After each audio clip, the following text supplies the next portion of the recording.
Alors on en parle avec vous, Patrick Roqueton, justement.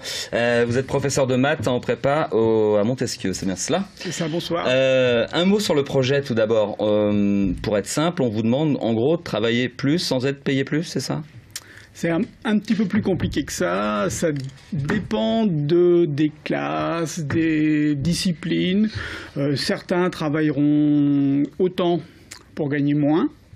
Et d'autres travailleront plus pour gagner autant. Alors soyons clairs, si on prend un exemple, si on peut faire une moyenne, c'est quoi? C'est aux alentours d'une dizaine d'heures face aux élèves, hein, j'entends. Ah non.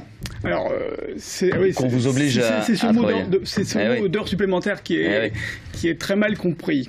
Je vais prendre mon exemple, comme ça va. Allons-y. On va essayer d'être simple. Je suis nommé par le ministre dans une classe où on fait beaucoup de mathématiques. On fait 14 heures de mathématiques. Je suis tenu de faire les 14 heures de mathématiques, on ne me demande pas mon avis. Mon salaire de base, lui, ce que je dois à l'État, c'est 9 heures. Je fais donc ce que l'État appelle 4 heures supplémentaires. Je ne fais pas 4 heures supplémentaires, je ne demande pas à les faire, on me les impose. La différence, c'est qu'on me les paie en heures supplémentaires, ce qui pour l'État est tout bénéfice puisque les heures supplémentaires ne sont pas payées au même taux que les heures dues, elles n'entrent pas dans les cotisations de retraite, enfin bref, voilà. Et là on va vous demander de faire que votre service de base soit plus élevé que les heures sup. Donc je vais faire un service plus élevé, donc je vais faire exactement le même nombre d'heures, je vais faire mes 14 heures, sauf que je n'aurai plus 4 heures supplémentaires qui me seront payées, 4 heures dites supplémentaires, je ferai toujours, mais 3 ou 2. Et c'est ça qui est gênant pour vous, c'est de... ça fait quand même une perte de salaire qui peut aller, suivant les gens, de 15%, 10%. Alors le ministre lui parle de 5%. Alors il y a une guerre un peu des chiffres entre vous et lui.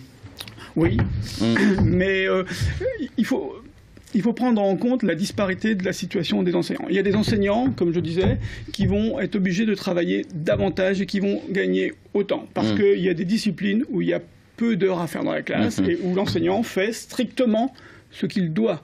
C'est-à-dire que les 8 heures, il les fait point. Alors si on lui impose 10 heures, il faudra qu'il fasse 2 heures d'autre chose pour assurer son traitement de base. Donc ceux-là, ils ne perdent pas de salaire, mais donc ils n'entrent pas dans les conditions. Il y a le syndicat UNSA rappelait aujourd'hui, un syndicat qui n'appelait pas à cette grève que dans ces négociations avec le ministère, il y a une compensation qui vous est proposée de 3 000 €. Alors si vous avez plus de 35 élèves et si vous êtes face à ces 35 élèves, plus de 4 heures dans la semaine, ça comble pas ces heures sup? C'est la stratégie du ministre. La stratégie du ministre, c'est la division. C'est-à-dire qu'on va faire plaisir à certains, en partie, et on va laisser tomber les autres. Sur la base, c'est quand même en gros plus de moyens pour les ZEP, les collèges difficiles. Hein. Oui, mais enfin, je ne vais pas rentrer dans les calculs d'apothicaire, mais si on fait les comptes, on va saupoudrer. Je crois que les calculs ont été faits par les associations de profs de prépa. On va saupoudrer, ça va leur donner 10 minutes. Voilà, ils vont gagner 10 minutes. Alors que vous, ça fait... bon, je sais pas si... Bon, c'est mieux que rien. C'est du saupoudrage. Je reviens sur votre question et sur la proposition là. C'est d'un côté, c'est redonner d'une main partiellement ce qu'on a pris de l'autre pour les gens qui ont effectivement des gros effectifs et des gros horaires. Mais pour ceux qui vont être obligés de faire 2 heures de plus, eux, c'est aucun bénéfice de l'affaire. Vous allez continuer à faire grève ? C'est ma dernière question.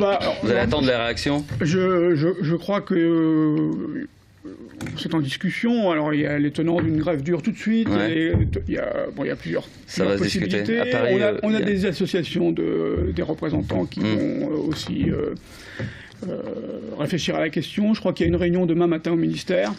Si la bonne volonté du ministre se faisait jour, peut-être qu'on ne va pas se mettre en grève pour une manière illimitée tout de suite. Mais je voudrais insister sur ce que vous avez dit au début. C'est extrêmement rare que des profs de prépa soient dans la rue.